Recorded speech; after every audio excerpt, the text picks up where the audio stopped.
जैतूसा मठ के महंत आराम आशीष दास द्वारा आज प्रेस वार्ता लिया गया और उनके द्वारा कई ऐसे अहम खुलासे किए गए जिसमें जैतूसा मठ में जो ट्रस्टी है उनके पद को लेकर के भी कई गंभीर सवाल इन्होंने खड़ा किया और उसको लेकर के भी चुनौती इन्होंने दी कि वहाँ पे अवैध तरीके से वहाँ पे कुछ लोग बैठे हुए हैं, कुछ लोग पदाधिकारी बन करके काबिज है, तो कई ऐसे लोग हैं जो बड़े बड़े रसूखदारों को संरक्षण देने के लिए गंभीर आरोप लगा रहे थे, जिसको लेकर के आज महंत राम आशीष दास द्वारा एक प्रेस वार्ता लेकर के उनके द्वारा एक पूरा दस्तावेज के साथ में उन्होंने अब बेबाकी से अपना पक्ष रखा। तो किन लोगों के द्वारा क्या आरोप इनके ऊपर लगा रहे थे, तो इन्हीं सब मुद्दे पे चर्चा करने के लिए आज हमारे साथ महंत राम आशीष दास मौजूद हैं। उनसे बात करते हैं। आशीष जी, जिस तरह से आपके ऊपर कई गंभीर आरोप भी लगाए थे, वो किस तरह से, क्या आप उसको लेकर के अभी ये अपना पक्ष रखना चाहते हैं? देखिए, सबसे बड़ी बात यह है कि मीडिया के सामने जो आ रहा है वो अखिलेश खड़ोट ही आ रहा है। वो ट्रस्ट का हितैषी बन के आ रहा है, ट्रस्ट की बातें कर रहा है और ट्रस्ट की संपत्ति के बारे में चीज़ें बता रहा है, बोल रहा है। लेकिन पर्दे के पीछे बेसिकली उस ट्रस्ट के एक ट्रस्टी अजय तिवारी हैं, जिनके खिलाफ दस्तावेजी प्रमाण साबित हो चुके हैं कि वो कुटरचना कर चुके हैं, ट्रस्ट को नुकसान पहुंचा है, ग्राम सेवा समिति को नुकसान पहुंचा है और बहुत सारी चीज़ें और भी की है उनके द्वारा। तो वो स्वयं तो सामने नहीं आ रहे, उनके द्वारा ही एक प्यादे के रूप में अखिलेश जैन आके ट्रस्ट की बात कर रहा था। बहुत सारे उसने एलिगेशन मेरे ऊपर लगाया कि ये अधिकारी मेरे साथ मिला है, वो अधिकारी मेरे साथ मिला है, मैंने ये दस्तावेज बना लिए, वो दस्तावेज बना लिए। आज की समय में वो तो जैतूसा मठ के फाउंडर मेंबर से लेके आज तक सारी चीज़ों को उसने प्रश्नवाचक चिन्ह लगा दिया था क्योंकि लक्ष्मी नारायण दास जी को ये अधिकार नहीं है, हाँ रामभूषण दास जी को वो अधिकार नहीं है। इस तरीके के बहुत सारे उसने आरोप मुझ पर लगाए, जिसका सिलसिलेवार दस्तावेज अनुसार मेरे को स्पष्टीकरण देना इसलिए आवश्यक था। ट्रस्ट पब्लिक ट्रस्ट है, वहाँ की संपत्ति को लेके अगर कोई विवाद खड़ा करता है तो इससे धार्मिक भावना तो आहत होती है। साथ ही जैतूसा मठ एक ऐतिहासिक मंदिर रहा है, जिस महान व्यक्ति के नाम से छत्तीसगढ़ में किताबों में पाठ पढ़ाया जाता है, उस व्यक्ति को लेकर इस व्यक्ति ने एक लांछन लगाया था और अवैध ज़मीन खरीदी बिक्री या अन्य किसी भी तरीके का कार्रवाई करने का आरोप लगाया। दस्तावेज के साथ मैंने उसके सारे सवालों का जवाब दिया। जैतूसा मठ ज़मीन दान करने वाली थी उमा देवी अग्रवाल। उमा देवी अग्रवाल ने दान कर संपत्ति देने के बाद सबसे पहले वहाँ के महंत सरबराहकार की नियुक्ति की थी, जिनका नाम था बिहारी दास जी। बिहारी दास जी के चेले बने महंत लक्ष्मी नारायण दास जी।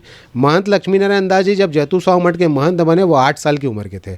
8 साल की उम्र में उमा देवी अग्रवाल ने एक वाद दायर किया जैतूसा अग्रवाल के दान संपत्ति पे कि मैंने गलत संपत्ति ट्रस्ट को दान कर दी है, मुझे ज़मीन वापस की जाए।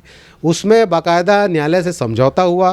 14 गांव की संपत्ति ट्रस्ट को प्राप्त हुई, 6 गांव की संपत्ति दानदाता परिवार ने वापस ले ली। दानदाता परिवार ने जो ज़मीनें वापस ली वो 6-6, 7-7 एकड़ एक ज़मीन थी जो मोआ और बड़े बड़े अच्छे जगहों में है। वो आज उसमें से बहुत सी ज़मीनें हमारे ट्रस्ट के एक स्वयंभू सचिव बने बैठे महेंद्र अग्रवाल के नाम पे आज भी वो ज़मीन है जो उमाबाई ने जैतूसा मठ के नाम पर दान की थी, जो उनको वापस मिली कोर्ट न्यायालय के आदेश से। न्यायालय ने आदेश किया तो उसमें ये स्पष्ट उल्लेखित किया है कि जैतूसा मठ के जो दानदाता परिवार के सदस्य हैं वो साल में एक बार आएंगे और मठ में कार्रवाई सही हो रही है, गलत हो रही है, वहाँ पर जो भी कार्य किए जाएंगे उसका निरीक्षण साल में 1 दिन करेंगे। वहाँ पर ऐसा कहीं भी नहीं लिखा है कि उसके दानदाता परिवार के लोग ही वहाँ ट्रस्टी बन जाएंगे। पहला तो ये है। दूसरा ये है कि रजिस्ट्रेशन कराया महंत लक्ष्मी नारायण दास ने पब्लिक ट्रस्ट एक्ट के अंतर्गत, वो हुआ 39/55। उस पंजी में, पंजीकृत दस्तावेज में Mahant Lakshmi Narayan Das is the only trustee of the trust लिखा है, जो कि एक पब्लिक डॉक्यूमेंट है। महंत लक्ष्मी नारायण दास को सक्सेसर अपॉइंट करने का पावर था, ये भी लिखा है। उसमें ये भी लिखा है कि महंत ही अपने महंत को नियुक्त करेगा, आने वाले महंत को। इस तरीके से दस्तावेज तो शासकीय दस्तावेज हैं। दूसरा, महंत लक्ष्मी नारायण दास ने अपना उत्तराधिकारी सबसे पहले बनाया था गणेश दास जी को। गणेश दास जी को चेला बनाया तो उन्होंने एक व्यवस्था पत्र बनाई 1972 में, और वो ट्रस्ट संचालित कैसे होगा, ट्रस्ट का क्या नाम रहेगा, उनके बाद गणेश दास जी को क्या पावर रहेगा, वो किस तरीके से संचालित करेंगे, यह रजिस्टर्ड दस्तावेज उन्होंने बनाया, जिसको व्यवस्था पत्र का नाम दिया उन्होंने। उस व्यवस्था पत्र की कंडिका में सबसे पहला लिखा हुआ है कि इस ट्रस्ट के एकमात्र ट्रस्टी महंत लक्ष्मी नारायण दास हैं और उनके द्वारा ये जो बनाई जा रही समिति ये पंच कमेटी रहेगी। वह पंच कमेटी महंत लक्ष्मी नारायण दास जब तक जीवित हैं उस मंदिर की व्यवस्थाओं को संचालन करने में सहयोग प्रदान करेंगे। वो उनको सिर्फ सलाह देंगे। महंत लक्ष्मी नारायण दास उस पंच कमेटी की बातों को माने या ना माने ये उनके विवेक पर निर्भर करता है। ये आदेश है, उसमें यह स्पष्ट लिखा हुआ है कि महंत लक्ष्मी नारायण दास के बाद वह महंत होगा जो महंत लक्ष्मी नारायण दास द्वारा नियुक्त किया जाएगा। ये दस्तावेज उन्होंने बनाए, पंजीकृत कराया गया, ट्रस्ट रजिस्ट्रेशन हुआ। उसके बाद 1976 में गणेश दास जी का कैंसर के कारण देहांत हो गया। लक्ष्मी नारायण दास जी ने फिर एक अपनी संपत्ति का वसीयत बनाया। उस वसीयत में सारी चीज़ों का उल्लेख किया। उन्होंने ये लिखा कि मैंने 1972 में जो व्यवस्था पत्र बनाई थी उसमें ये लिखा था कि मेरी मृत्यु के बाद मेरी जो संपत्ति वो ट्रस्ट की हो जाएगी। 1976 में उस दस्तावेज को महंत लक्ष्मी नारायण ने स्वयं निरस्त किया और ये लिखा कि मेरी निजी चल अचल संपत्ति का मालिक केवल रामभूषण दास होगा। उसको मैं अपना उत्तराधिकारी बनाता हूँ, उसको अपना चेला बनाता हूँ और उसको आज अपने सारे अधिकार जो मुझे प्राप्त है वो मैं देता हूँ। वो दस्तावेज 1976 में बने। उन्होंने अपनी निजी ज़मीन रामभूषण दास को दी, जो ज़मीनें उनके नाम पर राजस्व विलेखों में दर्ज हुआ। 1981 में महंत लक्ष्मी नारायण दास जी ने तत्कालिक पंच कमेटी के सारे मेंबर, प्रबंधक कलेक्टर श्रीमान अजीत जोगी, यहाँ तक कि संभ्रांत व्यक्तियों में विद्याचरण शुक्ला, श्यामाचरण शुक्ला की उपस्थिति में महंत रामभूषण दास को 1981 को अपना सर्वराकार महंत उत्तराधिकारी घोषित किया, रजिस्टर्ड दस्तावेज बनाकर। उस दस्तावेज रजिस्टर्ड दस्तावेज में अजीत जोगी बतौर कलेक्टर गवाह बने, जो कि रजिस्टर्ड दस्तावेज। पंच कमेटी के सारे मेंबरों ने उस दस्तावेज में सिग्नेचर किया। उस दस्तावेज को बनाने के बाद मिनट बुक जो बनी 16/2/1981, उसमें प्रस्ताव बनाया गया पंच कमेटी द्वारा कि महंत लक्ष्मी नारायण दास द्वारा आज जो कार्रवाई की गई सनातनी पद्धति से चादर उड़ाने का वैदिक अनुष्ठान, उसको हम सहमति प्रदान करते हैं और महंत रामभूषण दास को सर्वराकार महंत उत्तराधिकारी महंत लक्ष्मी नारायण का घोषित करते हैं। ये दस्तावेज बनाए गए। 1987 तक वो दस्तावेज किसी न्यायालय में चैलेंज तक नहीं किए गए। वो दस्तावेज 8 साल तक काम वैलिड थे। लक्ष्मी नारायण दास जी 7 साल जीवित रहे, उन्होंने उस दस्तावेज को कभी डिनाई नहीं किया। उसके बाद 15 मार्च 1987 को लक्ष्मी नारायण दास जी का देहांत हुआ। दस्तावेज अनुसार महंत रामभूषण दास वहाँ के सर्वराकार महंत नियुक्त हुए। वहाँ के सचिव महोदय महेंद्र अग्रवाल द्वारा एक आवेदन पंजीयक न्यास को दिया गया कि 1981 के बने सर्वराकारी हस्तांतरण पत्र और महंत लक्ष्मी नारायण दास जी के बाद जैतू साहू मठ के मुंडित शिष्य सर्वराकार महंत रामभूषण दास जी बन चुके हैं और शासकीय दस्तावेजों में उनका नाम दर्ज किया जाए। ये आवेदन दिया महेंद्र अग्रवाल जी ने। उसके बाद वो पंजीयक को बताते हैं कि लक्ष्मी नारायण जी का देहांत हो चुका है, महंत रामभूषण दास जी यहाँ सर्वराकार है, सारे दस्तावेजों में उनका नाम दर्ज किया जाए। बैंक खातों में उनके नाम को विलोपित करके रामभूषण का नाम दर्ज करने का आवेदन दिया जाता है। 1988 में रामभूषण दास और महेंद्र अग्रवाल के बीच में वैचारिक मतभेद उत्पन्न होता है। उसके बाद महेंद्र अग्रवाल अपने व्यू को चेंज करते हुए कहते हैं कि रामभूषण वहाँ कोई पदाधिकारी नहीं है। श्रीमान धाकड़ साहब का एक आदेश की प्रतिलिपि अखिलेश जैन द्वारा दिखाया गया, जिसमें वो ये कहता है कि जिसमें जैतू साहू मठ के अधीन गोपीदास हनुमान मंदिर को बताया गया है। ये सारी बात कहते हुए उसने धाकड़ साहब के आर्डर का वो बात कही। उस आदेश में स्पष्ट लिखा है, उस आदेश की पूरी प्रक्रिया को आप निकालेंगे तो जिस आदेश की उल्लेख करते हैं उस आदेश में लिखा है कि जिस तारीख को रामभूषण दास जी को महंत बनाने की घोषणा महेंद्र अग्रवाल द्वारा किया जाता है वैसा कोई प्रस्ताव ही नहीं है। अब महेंद्र अग्रवाल द्वारा अपने बयान में पंजीयक न्यास को ये बताया जाता है कि लक्ष्मी नारायण ने कभी कोई पावर रामभूषण को दिया ही नहीं, कोई दस्तावेज बनाए ही नहीं। तो उसके द्वारा जो दस्तावेज बनाए गए थे महेंद्र अग्रवाल द्वारा, उन्होंने दस्तावेज को छुपा दिया। 1988 से महेंद्र अग्रवाल और रामभूषण दास के बीच में वैचारिक मतभेद चालू हो गए और लगातार 2007 तक दोनों के बीच में वैचारिक मतभेद रहा। महेंद्र अग्रवाल जी 1983 से अपने आप को ट्रस्ट का सचिव बताते हैं। सचिव बताने बोलने के बाद ठीक है, आपने कोई ऐसा दस्तावेज दिया जिसमें आपको सचिव नियुक्त किया गया हो? नहीं दिया गया।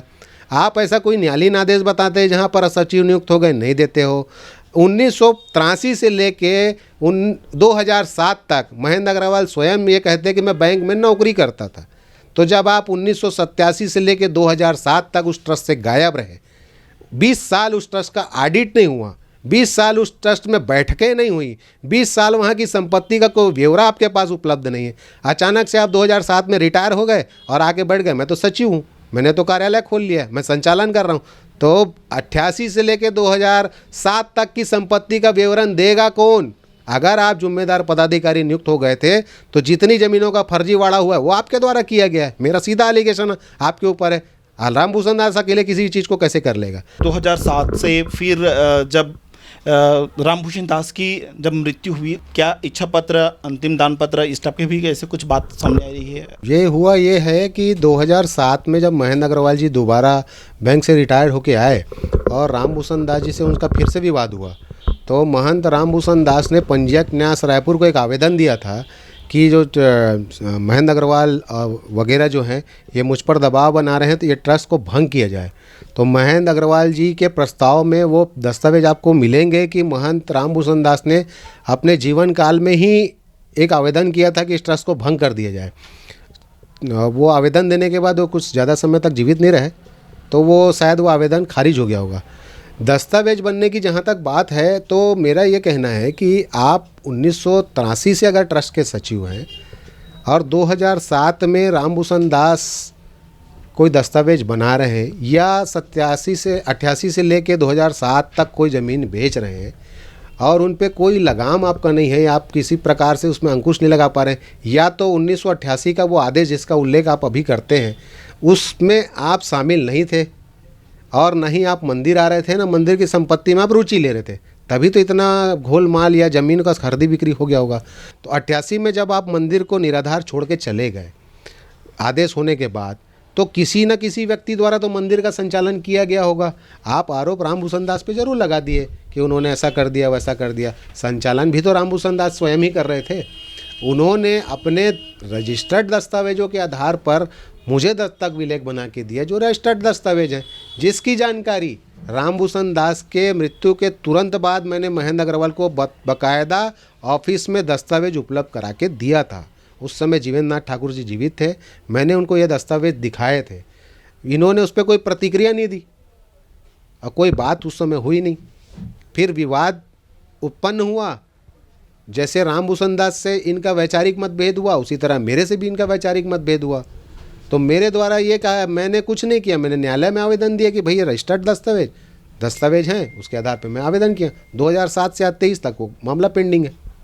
इसमें महेंद्र अग्रवाल की भूमिका कितनी संदिग्ध है? चूँकि अभी आप बता रहे थे कि उनको जो ज़मीन दान दिए रहते हैं, दानदाता के परिवार के ही लोग उसमें यदि कोई पदाधिकारी बनते हैं तो ही बन सकते हैं, लेकिन उनको वो तो कभी आप बता रहे हैं क्योंकि वो जो सचिव बने हुए हैं अवैध है। देखिए, सचिव के संबंध में वो कोई दस्तावेज तो दिखा दे। ट्रस्ट पंजी में 1972 की जो व्यवस्था पत्र है या उसके पहले की जो व्यवस्था पत्र है, कहीं भी सचिव नाम का कोई पद होना भी तो चाहिए। आप न्यायालय में ऐसा कोई दस्तावेज प्रस्तुत किए जिसमें मैं इस तरीके से न्यायालयीन आदेश से सचिव नियुक्त हुआ हूँ, वैसा कोई दस्तावेज वो दे दे। या समझौतानामा निरस्त हो गया, वो आपकी पर्सनल प्रॉपर्टी हो गई, तो फिर आप डोनेटर परिवार कहाँ रहे? आपने तो वापस ले लिया ना, आपने ज़मीन ही नहीं ली। मैं आपको दस्तावेज उपलब्ध कराऊंगा जिसमें बर्तन, भगवान के जेवर, वहाँ की नकदी, सारी चीज़ों को बराबर बराबर बांटा गया है। तो बंटवारा भगवान की संपत्ति का कोई भी नहीं कर सकता, और अगर हो गई तो फिर तो कोई दानदाता परिवार रहा नहीं। इसमें और बाकी जो पदाधिकारी मठ के हैं तो वो लोग क्यों इसमें एक्शन नहीं लेते? कौन है अभी पदाधिकारी उसमें? देखिए, इसमें एक पूर्व विधायक हैं सत्यनारायण शर्मा जी, महाराज जी राम सुंदर दास जी हैं, बहुत सारे अग्रवाल बंधु भी हैं वहीं पर रहने वाले हैं जो शायद दानदाता परिवार से आते हैं। इस ट्रस्ट के संपत्ति के लिए एक विवाद जब भी उत्पन्न होता था तो एक व्यक्ति आते थे जिनका नाम था राम बिहारी अग्रवाल। 2007 में उन्होंने ही सबसे पहले कोर्ट में आवेदन दिया पंजीयक के पास कि जैतूसाव मठ में गंभीर अनियमितता है, यहाँ की ज़मीनों को औने पौने में बेचा जा रहा है। वो भी कहते हैं कि मुझे निरीक्षक नियुक्त किया गया था, वो भी दानदाता परिवार के थे। उन्होंने आवेदन किया, 2007 में पंजीयक ने आदेश किया कि वाकई में जैतूसाव मठ में गंभीर अनियमितता है, ट्रस्ट को भंग कर दिया जाए। फिर इसके आदेश पर अमल क्यों नहीं किया गया है? 2007 से लेकर आज 2023 तक वो न्यायालयीन आदेश, कभी जिला न्यायालय, कभी हाई कोर्ट, कभी इस कोर्ट, कभी उस कोर्ट, घूमते घूमते आज फिर पंजीयक के पास आया है। पंजीयक के पास वो आदेश आया जिला न्यायालय का 2018 में। 2018 से लेकर आज 2023 उसमें कोई कार्रवाई नहीं हो रही। उसी का तो डायरेक्शन मैं 2000 अभी लेके आया हूँ कि जैतू साव मठ के संपत्ति के संबंध में चाहे जो भी विवाद हो, चाहे ट्रस्ट प्रॉपर्टी का हो, चाहे महंत नियुक्ति का हो, चाहे सरबराहकार नियुक्ति का हो, या अन्य कोई भी प्रकरण जमीन के, उसका निराकरण त्वरित कर दिया जाए। जो भी निराकरण हो, चाहे किसी के पक्ष में हो, चाहे किसी के विपक्ष में हो, चीज़ें कम से कम ख़त्म तो हो। न्यायालय के ना आदेश होने के कारण तो ये सारी चीज़ें उत्पन्न हो रही है। लगातार जो अनियमितता की बात होती है, न्यायालयीन आदेश शिथिल होने के कारण हो रही है। क्या इसमें जो पदाधिकारी बने हुए हैं लीगल तौर पे पदाधिकारी बने हैं कि ये इनलीगल तौर पे पदाधिकारी बने, क्या है इसके पीछे सच्चाई? देखिए, मैं आपको महंत लक्ष्मी नारायण दास जी के व्यवस्था पत्र में एक पंच कमेटी बनाई गई है, ट्रस्ट कमेटी नहीं है। उसमें स्पष्ट उल्लेखित है कि महंत लक्ष्मी नारायण दास ही एकमात्र ट्रस्टी हैं। वो कोर्ट का आर्डर है, पंजीयक सार्वजनिक न्यास कोर्ट का आर्डर है, जिसमें पंच कमेटी लिखा गया है। अगर लक्ष्मी नारायण दास जी किसी को ट्रस्टी नियुक्त करते तो ट्रस्ट कमेटी लिखते, पंच कमेटी क्यों लिखते? वो पंच कमेटी के जितने भी मेंबर हैं जिनको लक्ष्मी नारायण दास जी ने नियुक्ति दी थी, वे सारे लोग आज स्वर्गवासी हो चुके हैं। उनके स्वर्गवास होने के बाद से लेके आज तक उन पंच कमेटी के मेंबरों की जगह में किनकी नियुक्ति की गई थी, इस संबंध में कोई दस्तावेज नहीं है। केवल ये बन गए, वो बन गए, वो बन गए, यही कहा जा रहा है। और आपको एक और चीज़ बताना चाहूँगा मैं, अभी महेंद्र अग्रवाल द्वारा पंजीयक न्यास को एक आवेदन दिया गया है, जिसमें उन्होंने कहा है कि पंजीयक न्यास रजिस्टर में अब 9 ट्रस्टियों का नाम को दर्ज किया जाए 2024 में। तो जब तक आपका नाम ट्रस्ट रजिस्टर में दर्ज ही नहीं, तो आप कहाँ से ट्रस्टी होगा और कहाँ से सचिव हो गए? ये कौन है नॉट ट्रस्टी जो अपने बता रहे हैं? देखिए, अभी 2 अग्रवाल, हरि नारायण अग्रवाल, रमेश कुमार अग्रवाल, महेंद्र कुमार अग्रवाल, श्री सत्यनारायण शर्मा जी, रमेश यदू जी, राम सुंदर दास जी, ऐसे करके 9 लोगों का नाम इन्होंने प्रस्तावित किया है ट्रस्टी बनने के लिए। पहले मेरा ये कहना है कि किसी दस्तावेज में ट्रस्टी बनने का आप प्रमाण प्रस्तुत करोगे कि नहीं करोगे? जो भी कार्रवाई इनके द्वारा की गई है वो 2007 के बाद की गई है। 1988 से लेकर 2007 तक किसी की कोई नियुक्ति नहीं हुई। और आपको बताना चाहूँगा, महेंद्र अग्रवाल जी का लिखित बयान है कि मेरे द्वारा 1987 से लेकर 2007 तक न ही ट्रस्ट का ऑडिट प्रस्तुत किया गया है, न ही ट्रस्ट का लेखा जोखा प्रस्तुत किया गया है। इससे साबित होता है कि वहाँ गंभीर अनियमितता है। आप 20-20 साल तक उस ट्रस्ट को छोड़ के गए थे जब आप नौकरी कर रहे थे। आज आप बोलते हो सब सचिव बन गया और मैं ट्रस्ट के हित में कार्य कर रहा हूँ, तो 1988 से 2007 तक आप क्यों नहीं किए? इसको लेकर के चूंकि जो कुछ लोगों का नाम आप बता रहे हैं, 9 लोगों का प्रस्तावित यहाँ पे सचिव के द्वारा किया गया है कि उनको ट्रस्टी बनाया जाए, इसको लेकर के आप क्या निरस्त करने की मांग आप शासन से करते हैं? 14 जून 2007 को पंजीयक न्यास रायपुर ने आदेश किया है कि वर्तमान निष्क्रिय ट्रस्ट समिति को भंग कर दिया जाए। तो 2007 से तो ट्रस्ट वैसे ही भंग है। भंग होने के बाद, आदेश पंजीयक का होने के बाद इनके द्वारा जो नियुक्तियाँ की जा रही है स्वयं निरस्त है, वो अवैध है। आप जब स्वयं कोई पदाधिकारी नहीं तो आप किसी और को नियुक्त कैसे कर लोगे? तो जो अभी ट्रस्टी जो बता रहे हैं, जो शासन से नियुक्ति करने की बात उनके द्वारा कही जा रही है, करवाने की प्रक्रिया अपनाई जा रही है, और अभी आप बता रहे हैं कि उसमें कहीं नियम ही नहीं है, बायोलॉजी ही नहीं है, तो फिर इसके क्यों इस तरह से नियमों का अनदेखी यहाँ के जो पदाधिकारी है उनके द्वारा किया जा रहा है? सबसे बड़ी बात तो ये है कि ये अपने पक्ष की एक बात करते हैं कि 1972 की व्यवस्था पत्र में हमको अधिकार प्राप्त हो गया। 72 की व्यवस्था पत्र में चीज़ें लिखी गई कि ट्रस्ट द्वारा ऐसा किया जाएगा, ट्रस्ट द्वारा वैसा किया जाएगा। 1972 में निष्पादित दस्तावेज के पंच कमेटी के मेंबर, जिनमें से सारे लोगों की मृत्यु हो चुकी है, जिनके लिए वो दस्तावेज बनाया गया था, गणेश दास, उस दस्तावेज को तो 1981 में लक्ष्मी नारायण दास द्वारा निरस्त किया जा चुका है। निरस्त करने के बाद आपको बताना चाहूँगा कि वही निरस्त दस्तावेजों का उल्लेख करते हुए महेंद्र अग्रवाल जी पंजीयक को सूचित करते हैं कि 1972 की बनाई हुई व्यवस्था पत्र उमाबाई के विचारों के विपरीत थी, जिसे महंत लक्ष्मी नारायण दास निरस्त कर चुके हैं, और नया एक सरबराहकारी हस्तांतरण बनाए हैं जिसमें नए पंच कमेटी के मेंबरों का नाम है, तो वो जोड़ा जाए। 1972 की व्यवस्था पत्र तो आप स्वयं निरस्त करा चुके हो। जिस व्यवस्था पत्र की आप बात करते हैं निरस्त हो गया। रही बात 1981 के दस्तावेज, जो कि वह रजिस्टर्ड दस्तावेज हैं, उस रजिस्टर्ड दस्तावेज में सारे अधिकार महंत लक्ष्मी नारायण ने रामभूषण को दिए। वो दस्तावेज अभी जितने पंच कमेटी के मेंबर, ट्रस्ट कमेटी के मेंबर कह रहे हैं, उनके लिए कारगर नहीं है, तो उस दस्तावेज को छुपा देते हैं। बात करते हैं 1972 के दस्तावेज की। इसके पीछे मंशा क्या होगी, क्यों इस तरह से किया जा रहा होगा? क्या ट्रस्ट की समिति जो संपत्ति है उसको हड़पने की मंशा होगी या मंदिर को नुकसान पहुंचाने की मंशा होगी? क्या लगता है इसके पीछे कहानी क्या होगी? मेरा स्पष्ट एक सवाल है महेंद्र अग्रवाल जी से। आप दानदाता परिवार के सदस्य हैं। आप दानदाता परिवार के सदस्य होने के साथ साथ आज स्वयं एक ट्रस्टी बन गए हैं, स्वयंभू सचिव बन गए हैं। ट्रस्ट की संपत्ति का बेतहाशा नुकसान हुआ 88 से लेकर 2023 तक अनेकों जगहों में। सेजबहार में आपने आवेदन दिया, आवेदन देने के बाद कोई कार्रवाई नहीं की। आपने देवपुरी में आवेदन दिया, आवेदन देने के बाद कोई कार्रवाई नहीं की। आप मिनट बुक में धर्मपुरा का मेंशन किए, मेंशन करने के बाद कोई कार्रवाई नहीं किए। और उसके बाद भी जहाँ पर हुई चीज़ें वो आपके संज्ञान में आई, 2007 में भी आई, 1988 में आई, 89 में भी आई। आप सिर्फ केवल मिनट बुक मेंटेन करते रहे कि ये फर्जीवाड़ा हो गया, ये अवैध बिक गया, वो अवैध बिक गया। उसके बाद उन चीज़ों को लिखने के बाद आप चुपचाप बैठ गए। तो उस ट्रस्ट की संपत्ति में नुकसान जो हुआ उसमें सबसे बड़े भागीदार तो आप हैं, क्योंकि आप चुपचाप बैठे हुए हैं। आप अगर उस समय 1988 में जिस तरीके से 2007 में आप आकर ऑफिस खोले बिना किसी सहमति के और बैठना शुरू किए, उसी तरीके से 1988 से कर रहे होते तो 107 एकड़ क्या वहाँ 7 एकड़ ज़मीन नहीं बिक पाती। तो 2007 से जब वो वहाँ आकर के बैठे तो कोई विरोध क्यों नहीं किया गया मंदिर समिति के द्वारा? देखिए, मंदिर समिति के सहयोग से तो महेंद्र अग्रवाल जी बैठे हुए हैं, वो सचिव बन गए, बाकी लोग पंच कमेटी से बदल के सचिव ट्रस्टी बन गए। ये सारा जो वो था वो महेंद्र अग्रवाल और सारे सचिव विरुद्ध रामभूषण दास 1988 से चला आया।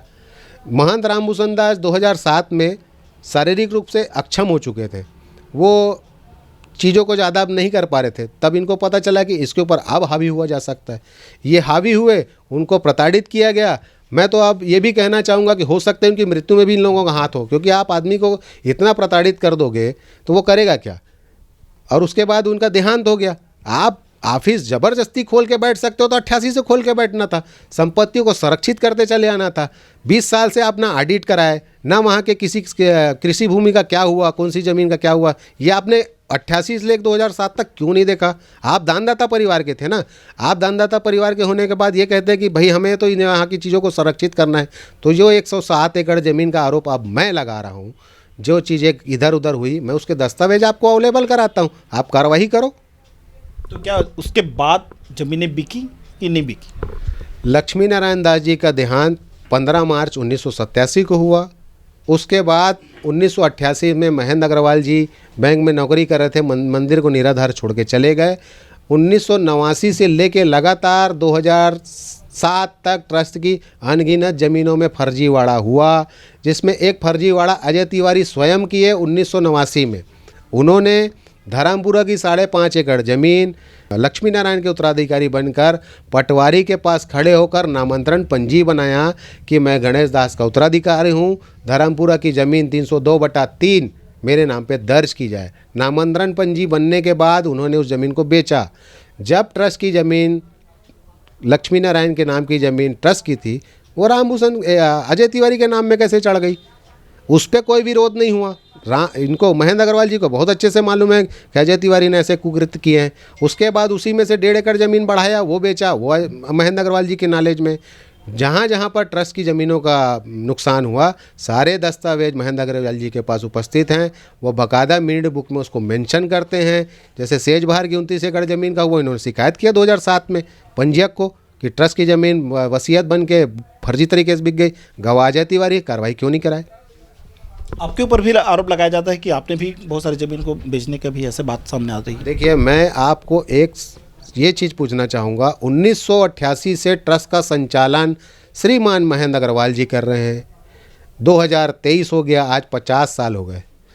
50 साल से जो महेंद्र अग्रवाल जी जिस ट्रस्ट को संचालित कर रहे हैं, वहाँ मैं घुस के ज़मीनों को अफरा तफरी कर ले रहा हूँ, चीज़ें कर ले रहा हूँ। तो महेंद्र अग्रवाल जी मेरे भी सहयोगी हैं, कुछ नहीं बोल रहे हैं। तो आरोप है 1 डिसमिल ज़मीन जो मैंने बेची उसका दस्तावेज प्रस्तुत कर देना।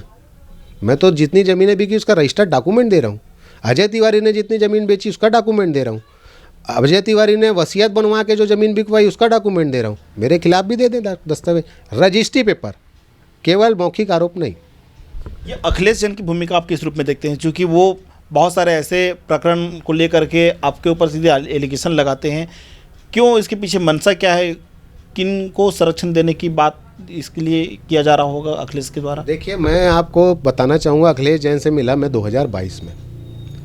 मेरे दस्तावेज़ों को अखिलेश जैन लिया, बोला मैं राजस्व का जानकार हूँ, मैं सब नामांतरण कराऊँगा। और दस्तावेज़ देने के बाद उसने कहा कि इसमें लगने वाले खर्चे जो भी होंगे मैं अपने एक मित्र से इसका सौदा करा देता हूँ। मैंने एग्रीमेंट निष्पादित किया, जिसको मैं डिनाई नहीं कर रहा हूँ। 40 लाख रुपए गढ़ की लिखा पढ़ी बन गए, उसको भी डिनाई नहीं कर रहा हूँ। विशाल शर्मा से एग्रीमेंट बन गया, मैं उसको भी डिनाई नहीं कर रहा हूँ। उसमें ये स्वयं गवाह बना। ये मेरे को समय समय पे कभी 25,000 दे दो, कभी 50,000 दे दो, इस वकील को देना है, उस वकील को देना है, इसको देना, उसको देना है, ऐसा कर करके मेरे से 7-8 लाख रुपए लिया। 8 लाख रुपए लेने के बाद इसकी लालच बढ़ी। लालच बढ़ने के बाद ये करने लगा मुझे ब्लैकमेल कि मैं तो ज़मीन का एग्रीमेंट कराया हूँ, मैं तो काम करा रहा हूँ, मैं सब चीज़ आपको करके दे रहा हूँ। मैंने उससे अनुरोध किया, भैया ना मेरे को ज़मीन को कुछ करना है, ना मेरे को ज़मीन को कुछ कराना है। मैंने खंडन प्रकाशन किया, बाकायदा विशाल शर्मा जी को सूचित किया और वो एग्रीमेंट को मैंने निरस्त कर दिया। निरस्त करने के बाद अखिलेश जैन के सारे व्यापार हो गए ख़त्म। उसने मेरे एग्रीमेंट को दिखा के मार्केटों से पैसा उठाया रहा होगा, जो बताता है कि अजय सिंह मानी और मुकुल सिंह और इसकी उसकी बात करता है। हो सकता है उनसे उसने पैसा लिया होगा, उनका दबाव पड़ा। प्लस मैंने धर्मपुरा की ज़मीनों का फर्जीवाड़ा उजागर किया, 8 बड़े लोगों का नाम लिया, तो ये गया उनके पास, उनका हितैषी बना, अजय तिवारी का हितैषी बना और उनका मुखौटा बन के मेरे खिलाफ प्रेस कॉन्फ्रेंस किया। ये कहाँ की ज़मीन है जिसको लेकर के एग्रीमेंट होने की बात सामने आई, और कहाँ की ज़मीन को लेकर के आपके द्वारा उनको किस्तों में पैसा दिया गया? अभी बड़े स्तर पे बात हो रही है वो धर्मपुरा की हो रही है। 107 एकड़ जो ज़मीन की मैं बात कर रहा हूँ वो धर्मपुरा की ही बात कर रहा हूँ। मेरे ऊपर आरोप जो लगा रहे हैं कि मैंने 500 करोड़ की ज़मीन को बेच दिया, 1 डिसमिल ज़मीन अभी मेरे नाम पे राजस्व बिल्कुल में दर्ज नहीं हुआ है, पहली बात। दूसरी चीज़, मैंने जिस ज़मीन को ट्रस्ट को वापस दिलाने के लिए आदेश कराए हैं, मैं आपको बताना चाहूँगा वो ज़मीनें ट्रस्ट के खाते में जाएगी, मेरे खाते में नहीं आएगी। मैं ट्रस्ट के हित में काम कर रहा हूँ, ट्रस्ट के विरोध में काम नहीं कर रहा हूँ। तो ट्रस्ट के हित में काम करने का मुझे आज भुगतान ये मिला कि मेरे ऊपर आरोप लगाया गया कि मैं ट्रस्ट की ज़मीन को नुकसान पहुँचाना चाहता हूँ। कहाँ कहाँ की ज़मीन है जिसको लेकर के आप कानूनी लड़ाई लड़ रहे हैं और वो निरस्त भी होने वाली है? देखिए, एक तो जगह है सेजबहार, जिसमें मैंने जिला न्यायालय से स्टे लगवा के 19 एकड़ ज़मीन ट्रस्ट को वापस दिलाने का प्रयास किया, आदेश की कापी दूंगा। धर्मपुरा 107 एकड़ है, जिसके लिए मैं पूरी लड़ाई आज नहीं 2007 से लड़ रहा हूँ, अलग अलग फोरम में लड़ रहा हूँ। हर एक इश्तिहार जो धर्मपुरा के ज़मीनों के आते हैं, जिन्होंने अपने नाम पे दर्ज भी करा लिया गलत तरीके से, उनकी इश्तिहार का खंडन बाकायदा मैं ट्रस्ट हित में देता हूँ। उनके लिए मैं लड़ाई लड़ रहा हूँ। देवपुरी में मैंने लड़ाई लड़ी, और अब जितने भी जगहों में मुझे पता चलता है कि ट्रस्ट की ज़मीन है, मैं आपको बता सकता हूँ कि जैतू साव मठ के जितनी संपत्ति के लिए दावा, आपत्ति और जितनी चीज़ें मैंने करी, महेंद्र अग्रवाल जी ने नहीं करी होगी, ट्रस्ट ने नहीं करी। कौन लोग हैं जिनकी ज़मीन को आपने निरस्त करवाया? ऐसे कौन है बड़े रसूखदार जिनके द्वारा ज़मीन को खरीदा गया, ट्रस्ट की ज़मीन? देखिए, धर्मपुरा आज की डेट में रायपुर के सबसे पॉश एरिया में शामिल हो चुका है। एयरपोर्ट के पास होने के बाद वहाँ ज़मीनों का रेट बहुत आगे बढ़ चुका है। सबसे बड़ा ज़मीन का फर्जीवाड़ा मैंने वहाँ उजागर किया, वो वीरेंद्र भूषण यादव, जो आज ट्रस्ट के वहाँ पर गांव के देखरेख करने वाले व्यक्ति कहलाते हैं। उसके नाम पर 8 एकड़ ज़मीन ट्रस्ट की दर्ज है अभी भी। सबसे बड़ा बंगला धर्मपुरा में उसी का है। जो ट्रस्ट का काम करने वाला व्यक्ति, उसके नाम में 8 एकड़ ज़मीन है, उससे मैं बाकायदा प्रकरण दर्ज करा के वो ज़मीनें वापस कराना चाह रहा हूँ। दूसरा, अजय तिवारी द्वारा बेची गई ज़मीन सीके अग्रवाल, चुन्नू दाऊ, उनके नाम पे है। उन्होंने दस्तावेज देख के खरीदा होगा, मैं उन पर आरोप नहीं लगा रहा हूँ। लेकिन अजय तिवारी को पता था ये ट्रस्ट प्रॉपर्टी है। मैं लक्ष्मी नारायण का ना उत्तराधिकारी हूँ, ना मैं गणेश दास का उत्तराधिकारी हूँ। मैं आपके माध्यम से पूछता हूँ, गणेश दास या लक्ष्मी नारायण का कौन सा ऐसा दस्तावेज अजय तिवारी के पास है जो ज़मीन उसके नाम पर चढ़ गई? वो उन दस्तावेजों में जो धर्मपुरा की थी, बेचने के लिए अजय तिवारी पिता गुरु लक्ष्मी नारायण दास लिख के संबोधित करके दस्तावेज B1 खजरा ऋण पुस्तिका बनाए, ज़मीन बेच दिए। उसके बाद वो ग्राम सेवा समिति में आते हैं तो अजय तिवारी पिता कन्हैया लाल लिखने लगते हैं। तो दस्तावेजों में विरोधाभास अजय तिवारी के दस्तावेजों, मेरे में नहीं है। दस्तावेज जितनी उन्होंने रजिस्ट्री की, मैं उसकी कॉपी अवेलेबल करा रहा हूँ, आप उसका अवलोकन करिए। कहीं कन्हैया लाल उनके पिताजी, कहीं लक्ष्मी नारायण दास जी उनके गुरु। तो ये कैसा व्यक्ति है कि ज़मीन बेचने तक मैं अजय तिवारी महंत लक्ष्मी नारायण, ज़मीन बेचने के बाद अजय तिवारी पिता कन्हैया लाल। ये अजय तिवारी द्वारा अपने आप को बचाने के लिए अखिलेश जैन को आगे किया गया है। और उनके साथ कई लोग होंगे जिनको लगता होगा कि मैं उनको नुकसान पहुंचा सकता हूं, तो उन्होंने अखिलेश जैन नामक व्यक्ति को मेरे सामने खड़ा किया है, ट्रस्ट का हितैषी बना के खड़ा किया है। बस एक गलती उनसे ये हो गई कि उन्होंने ट्रस्ट की पूरी जानकारी अखिलेश जैन को नहीं दी। इतने दिनों से, लगभग मैं जानता हूँ ये 1.25 महीने से कार्रवाई चल रही है। कई बार अखिलेश का बयान आ गया, कई बार मैंने मीडिया बाइट दे दी। आप स्पष्ट जाइए, अजय तिवारी से बोलिए कि इन मामलों में आप अपना वक्तव्य दीजिए, दस्तावेजी वक्तव्य दीजिए। लक्ष्मी नारायण के उत्तराधिकार के संबंध में कोई दस्तावेज हो वो दे दे, गणेश दास के संबंध में कोई दस्तावेज है वो दे दे, आमा सिवनी की पब्लिक ट्रस्ट की ज़मीन को वो फर्म सोसाइटी में रजिस्ट्री कैसे कराए उस संबंध में दस्तावेज दे। सारे प्रमाण आपको दस्तावेज ही मिलेंगे, किसी के बोलने और कहने से कुछ नहीं होगा। अजय तिवारी की भूमिका पूर्णतः संदिग्ध है और है। ये अखिलेश जैन जो आपके ऊपर गंभीर आरोप लगाए, उसको लेकर के क्या आगे आप कानूनी लड़ाई लड़ेंगे या उनको मानहानि का नोटिस भेजेंगे आप? मैं 5 से 6 दिन के अंदर, अब मेरे पास दस्तावेज आ गए, पहले था नहीं। उसके व्हाट्सअप चैट, आप पत्रकारों के माध्यम से जो वो प्रोपोगंडा फैलाया कि मेरे को जान से मारने की धमकी, ये वो 500 करोड़ का एलिगेशन, क्योंकि मेरे पास वीडियो नहीं थे। जब तक मैं कोर्ट में केस लगाऊं और चीज़ें वो करूं, न्यायालय मुझसे एक ही मांग करेगी, साक्ष्य क्या है। अब मेरे पास साक्ष्य उपलब्ध है, 5 दिन के अंदर मैं उसके खिलाफ मानहानि का केस 100% करने वाला हूँ। तो मैं अगर कार्रवाई नहीं करूँगा तो उनकी ये बातें गलत कैसे साबित कर पाऊँ। मारने पीटने की धमकी अखिलेश जैन को देते हैं, तो ये क्या लगता है इसके पीछे कहानी क्या है? देखिए, अखिलेश जैन एक ऐसे माध्यम से उगाही करने के लिए निकला था कि मैं इनको डराऊंगा, इसको डराऊंगा, उसको डराऊंगा और धन उगाही कर लूँगा। वो पत्रकार वार्ता के बाद वो फेल हो गया, तो उसने एक माध्यम निकाला कि अब वो ये कहने लगा कि मेरे परिवार को जान से मारने की धमकी, मेरे को जान से मारने की धमकी दी जा रही है। मैं उससे पूछना चाहूँगा, ना मैं उसको फ़ोन करता, न मैं उससे बात करता, न मैं उससे कोई संपर्क रखता। कोई एक ऐसा माध्यम जिसके माध्यम से मैंने उसको डराया, धमकाया या उसको किसी भी प्रकार का प्रताड़ित किया, वो सारी चीज़ें वो मुखर होकर लाए ना। व्हाट्सअप कॉलिंग दे, नॉर्मल कॉलिंग दे, कोई चिट्ठी दे, कोई पत्री दे, किसी की फ़ोटो दे, किसी को यह साबित करे कि मैंने उसको धमकी देने भेजा है, ऐसे कोई भी चीज़ वो प्रूव करे कि मैंने उसको किया है। वो केवल सिंपैथी बटोरने, अब उसका माध्यम यह है कि वो पत्रकार बन के देख लिया जो झूठा साबित हुआ, ज़मीन दलाल बन के देख लिया झूठा साबित हुआ। अब तो आज के बाद से वो मंदिर का हितैषी भी साबित नहीं कर पाएगा अपने आप को। तो इन सब कार्रवाई से बचने के लिए अपना नया प्रोपोगंडा कि मैं उसको जान से मारने की धमकी दे रहा हूँ। मैं क्यों दूंगा भैया आपको जान से मारने की धमकी? आप साबित करो कि मैंने आपको कहीं धमकी दी, ये आपको करना ही पड़ेगा।